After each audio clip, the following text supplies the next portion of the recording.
Well, they won't say they would vote to impeach the president, but what if it were a secret ballot? Hi, I'm Scott Otten. This is Bill Whittle now. And Bill, the UK Independent has a story based on their talking with a gentleman named David Wasserman from the Cook Political Report, who says that in his conversations with Republicans in Congress, in the House specifically behind the scenes, that a significant number of Republicans would vote to pursue articles of impeachment or to conduct this impeachment inquiry into President Trump's activities, specifically regarding his relationship with the Ukraine, if the vote were taken in secret. Bill, this seems like it should be concerning to Republicans in general if some number of them are secretly harboring the desire that they could vote for this, but are afraid to do so, don't you think? You know, one of the main strengths of our legal system is that we don't put people in jail for something that I heard somebody say. That is the definition of hearsay evidence. So the first response I would have to this is, where is the actual evidence?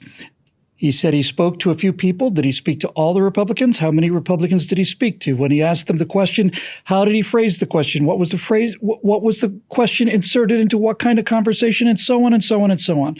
This sounds to me like yet another one of these, just something to fire up the progressive base. And I don't see that there's any there. But I would be willing I'd be willing to speculate for the sake of the argument, but I think you just need to start off by saying this isn't exactly science, and I don't know if I particularly trust the source. Well, Wasserman, this guy from the Cook Political Report, alleges that in his private conversations, he does not, to your point, he does not say with how many Republicans, he doesn't obviously not say who they are, but he said that there are a significant number in the GOP who would back the impeachment inquiry. And he also said that his conversations with Republican members are people who say that Trump is, quote, wildly unfit to be president. Okay, well, let's just assume for the sake of the show that he's right and that there are significant numbers of Republican congressmen who would be willing to vote for Trump's impeachment if it could be done anonymously. This is why we have the system that we have. It's not only the best system in the world, it's the best system that has ever been in the world. And I'm still waiting I can't even imagine what its replacement would be. But let's just look at it this way.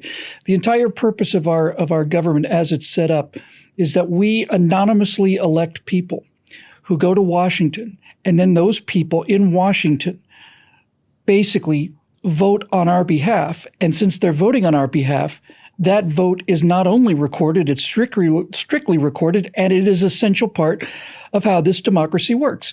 So I'm not much concerned about what would happen if Congress were to take a secret vote, because secret votes are antithetical to the entire idea of Congress and representation to the American people. I don't actually see what the point of this is in terms of what this article is or what this guy's trying to say.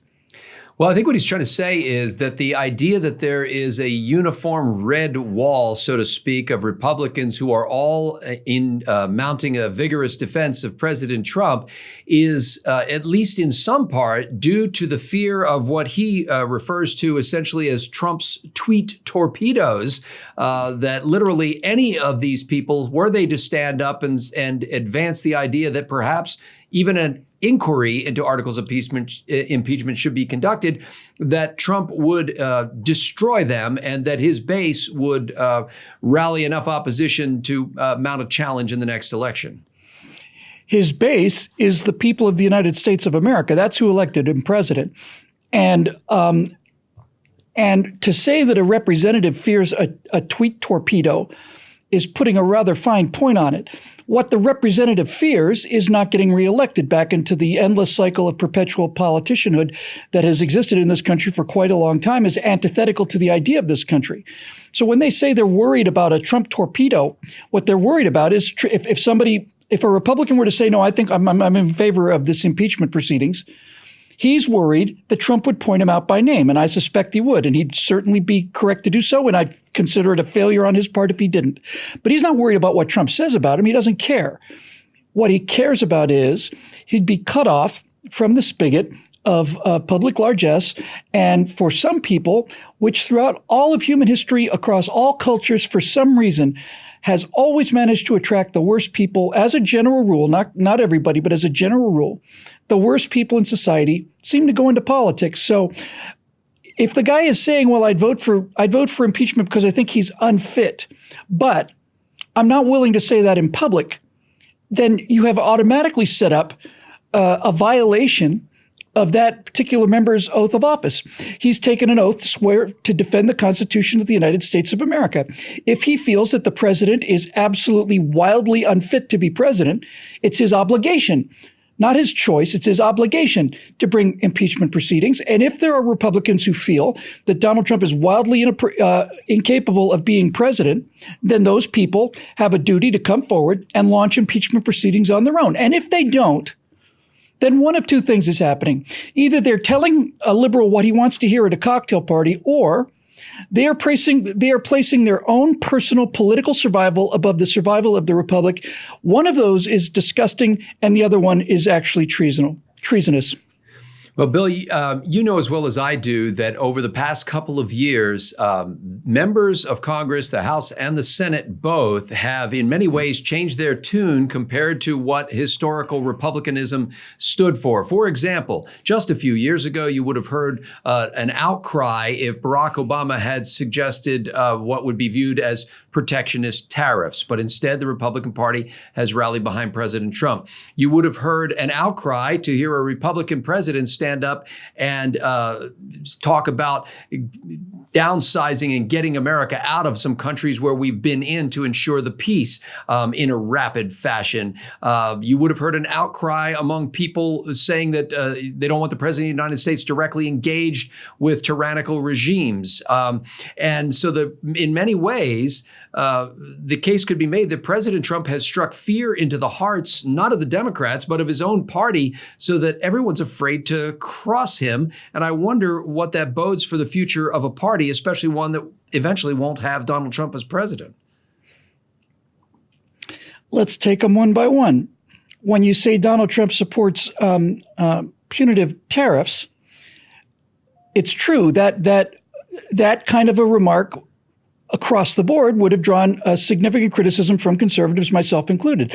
But these are not across the board tariffs, and these are not tariffs designed to basically support failing American industries. The tariffs that are in place are in place specifically against countries, one country in particular, that has essentially been screwing over the United States for most of its history.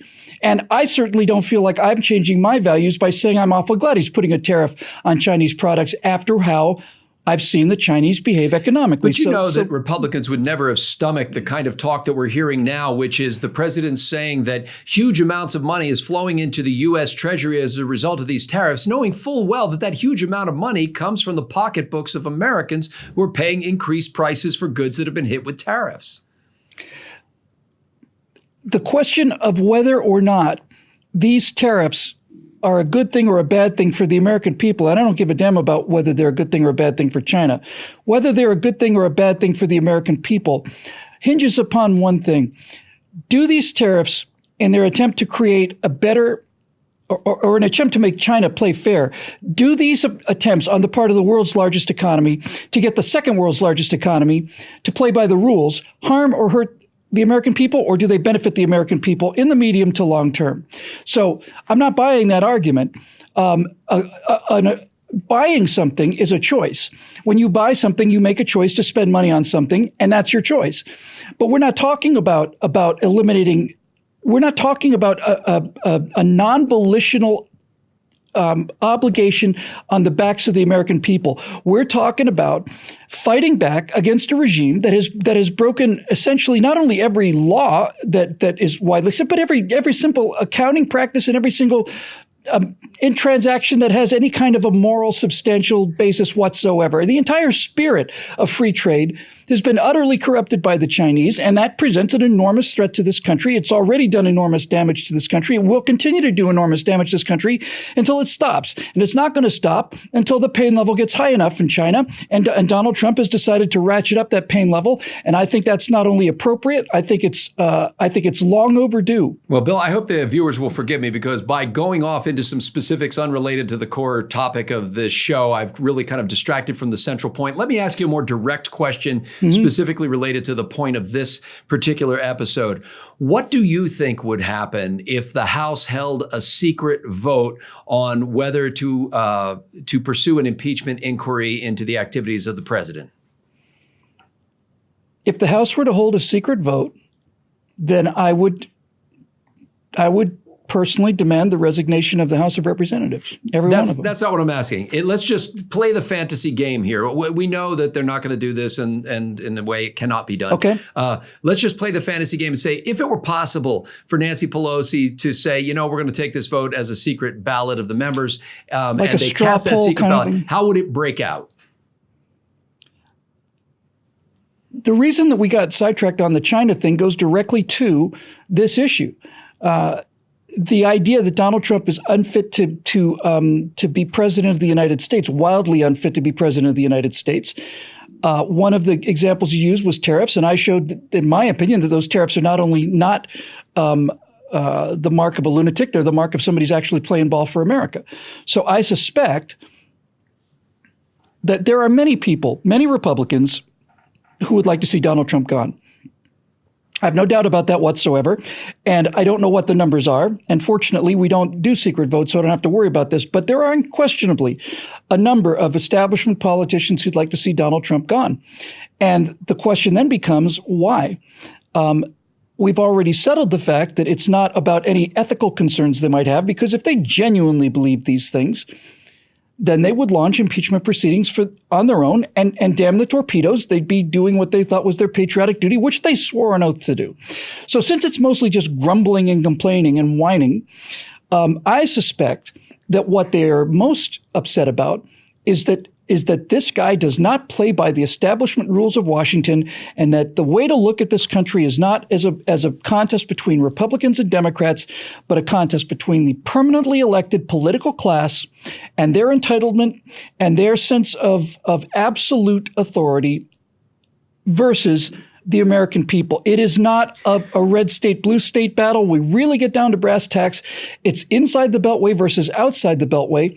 And I think that to the degree that Republicans would tolerate even a vote like this is the degree to which they're not comfortable with somebody who's not part of the system running the system. So because there's only one guy so far who's really publicly said anything negative about the president's activities, let's take him for example, because in essence, what we're now saying is that Senator Mitt Romney is that kind of a guy. Now, a lot of people would make the argument, they'd say, well, yes, he's establishment. Certainly, he's a wealthy blue blood kind of guy. But do you really think he's the kind of guy who has such a lack of character that he would call President Trump's conversations with the Ukrainian president in his effort to get him to investigate the Bidens wrong and appalling? Do you really think it's Mitt Romney trying to sustain the establishment machine that's what's driving him? I am certainly not convinced that Mitt Romney's presidential aspirations have been put to bed, although God knows they should have been. So you're now saying it's a craven effort on his part to position himself for the 2024 election? Yeah, I think that's probably what I'm saying. That's quite a turnabout on your previous opinion of Mitt Romney. It certainly is. My opinion of candidate Romney and my opinion of Senator Romney are extraordinarily different opinions. And my opinion of Mitt Romney evolves on a daily basis based on the latest thing that he's said or done. It is impossible for me to believe that Mitt Romney would make a statement like that without some consideration of the politics downstream. All right. Let's just put it that way. What if he's just like Donald Trump, just speaking the truth as he knows it in the moment? Okay. Then what are we supposed to make of that? What are we supposed to make of that? It's another guy talking, and that's about it. What you're trying to impugn is that the charges against Donald Trump are so severe that even leaders of his own party are basically saying he's unfit to serve.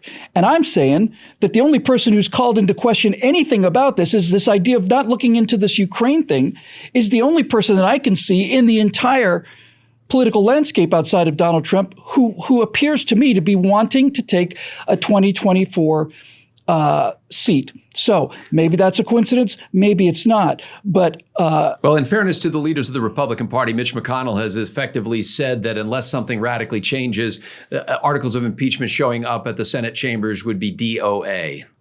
Well, that's about appropriate, considering there, once again, is nothing here to see. And by the way, doesn't it just strike you as a little bit convenient that just about the time we got over 2.5 years of Donald Trump colluding with the Russians, all of a sudden we get Donald Trump colluding with the Ukrainians? Well, he made the phone call the day after Mueller testified before the House.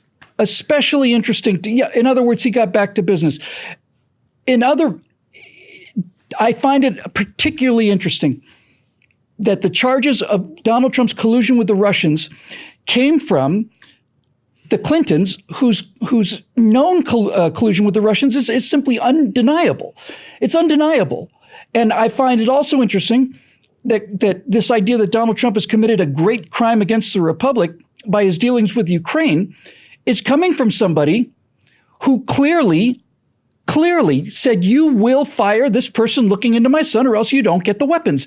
That is a quid pro quo. What Donald Trump said, do me a favor, look into this, is not a quid pro quo. And as I like to say, and I will continue to say, there is an enormous, fundamental, total moral distinction between saying, hey, do me a favor and look into this versus, hey, do me a favor and make sure nobody looks into this. Let me ask you one final question, and this is based on what we know so far about the Trump-Ukraine phone call. I'm not sure if they've attached a gate name for that yet, but everything has a gate, you know. That's pleasant. But wouldn't a full airing of the facts around this not only be good for the country to clear the air, but frankly be good for President Trump because it would be exculpatory? What else do you want? He's released the transcript of the conversation. What else do you want? It's not like this conversation was the Nixon tapes, the missing 14 minutes of the Nixon tapes, which accidentally happened to get erased. It's not like Donald Trump said, gee, I don't recall the conversation. Well, the transcript, in fairness, is excerpted and paraphrased and has several sets of ellipses in it. So it's not a full verbatim transcript. Okay. Well, it's not 14 minutes of silence, but it's not the verbatim transcript. So wouldn't it be fair to say, hey, let's get the people who listened in on the phone call. Let's ask for the documents. Let's give it a full airing, because the president said it was a perfect phone call. So why not let those facts be aired out before the public so everybody can see that it was a perfect phone call? Because the person making the allegations is a Democratic Party operative in the same way that James Comey and Brennan and all the rest of them are. You can argue with me about that if you want to, and you can say there's no evidence for that. I say there's plenty of evidence, and it's been standing in front of our eyes for the last 6, 7, 8 years. So this is not a genuine whistleblower situation. This thing is absolutely covered with stink, and I am not a person who is willing to allow dirty tricks to go on because I'm not going to allow people to misuse my natural inborn skepticism of anybody in government as a means of assassinating the character of somebody who's in that government. This whistleblower thing has not a shred of foundational evidence, and like the Russian collusion probe, is in fact seems to me to be completely made out of spun cotton candy. And to the degree that we agree that this kind of a weak hoax is something that's worth investigating is the degree to which we destroy our faith in the legal system. If I go into a police station and I say Scott Ott has just gunned down 50 people and he's buried the bodies underneath his house, and I know it, the police are not going to come and arrest you. The police may have a conversation with you, but they're not going to come and arrest you. And they're not going to come and arrest you, Scott, because I have not provided any evidence that would pass a grand jury. I have not provided any credible evidence at all that you are a mass murderer, and therefore I would be listened to. And if I came back again after they spoke with you, I would be threatened with interfering with police work. I'm not going to go to a place where anybody can make a hearsay accusation against the president, and then the president's refusal to cooperate with this absurd kind of a thing is somehow evidence of his guilt. I'm not going to do it. The presumption of innocence is the foundational structure of the entire legal code of Western civilization. And the presumption of innocence means that the burden of proof is not on Donald Trump to prove that he didn't do it. The burden of proof is is on the person making the allegations to prove that he did do it. And I haven't seen any of that proof whatsoever in any of these cases. And that's telling me that at the very least, the Democrats are absolutely either unconcerned or unaware of the presumption of innocence, which is terrifying, or they're perfectly willing to subvert the presumption of innocence in order to remove a politician that they don't like, which is even more terrifying. So I'm not going along with any of this. I'm not on this train. I'm not riding it at all. Well, ladies and gentlemen, I want to give a personal thank you to the members at BillWhittle.com. First of all, for their willingness to employ an accused mass murderer as an interlocutor here on this program, asking provocative questions. He's been accused of worse by many of you. For those of you who are tuning in for the first time, you may have figured out by this time that these questions that I ask Bill are ambush questions and intentionally provocative, meant to air the other side of the aisle's views so that people can more fully not only understand the issue, but also be better equipped to be able to deal with it when you're ambushed in the marketplace. To make our arguments stronger. That's the entire reason. And the harder you push, the harder Scott pushes against the argument I'm making, the more resounding the defense gets. And right now, I think we just finished show number 267. And near as I can tell, Scotty, the score is 267-0. Well, somebody's got to be the Washington Generals, you know. That's right, my boy. So, take us out with some sweet Georgia Brown. We are grateful to the members for funding this enterprise. If you have not yet joined their ranks, I think you're going to love getting to know them. So just go to BillWhittle.com and find your people by clicking that Become a Member link. For Bill Whittle, I'm Scott Ott. Thanks for watching.